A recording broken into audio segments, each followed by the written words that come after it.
Ayun, oh, buti na lang si Golden Retriever Luffy or si Semp 113 o TT3, tama ba? Anyway, sabi niya kita ko na yung feeding guide and nagpoop na po siya today at okay na po yung poop niya, di na malambot. Sana humayang siya dito sa SDN48. Ewan ko lang kung ano yung SDN48, ang alam ko lang SDN42. Malamang SDN42 po yung sinasabi po niya dito. And gumanda na kasi yung una niyang comment, ano po malambot daw yung poops ng Golden Retriever niya sa SDN42.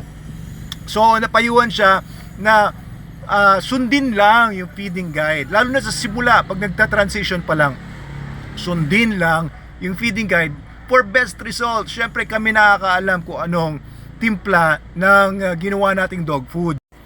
And hindi nga ito katulad ng ibang dog food na katakot-takot ang kailangan nyo ipakain para lang mabusog yung aso ninyo. No, SDN42 was developed para konti lang ang pakain ninyo, swak na, solve na ang aso ninyo. Kaya nagugulat yung iba, 20 kilogram dog, isang cup lang, araw-araw, once a day lang ang pagkain. Wow, di ba? So yung mga golden retrievers, siguro mga golden retrievers from 20 30 kilograms, kanyan lang, 1 cup per day lang or a little more kung mga 30 kilograms siya pataas.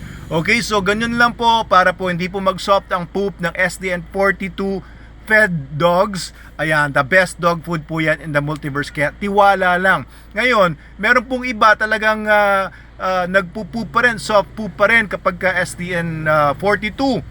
Maaari po ipacheck nyo na sa vet niyo. Meron pong isa na nag-comment sa akin na ano daw, na-check daw ng vet niya, SDN42 rin pinapakain niya, malambot yung poop. Ang sabi daw ng vet, giardosis or giardia. Kalimutan ko na paano ba talaga pronunciation yun. Pero yun po ay mga coccidia, yung giardia na yun ay nakakuha sa tubig. Maaaring pinapainom yung tubig ay may mga giardia. Ayan, mga protozoa yan, mga microscopic organisms yan na nagkakos po ng diarrhea or soft poop. Maaaring nga magkaroon ng bloody diarrhea or blood sa poop ng aso nyo. Pwede nyo pa-check sa aso nyo. Pa-check nyo sa veterinarian ninyo kung ayaw pa rin ma-resolve ng paglambot ng poops ng dog ninyo. Baka naman hindi kasi sa dog food niyan.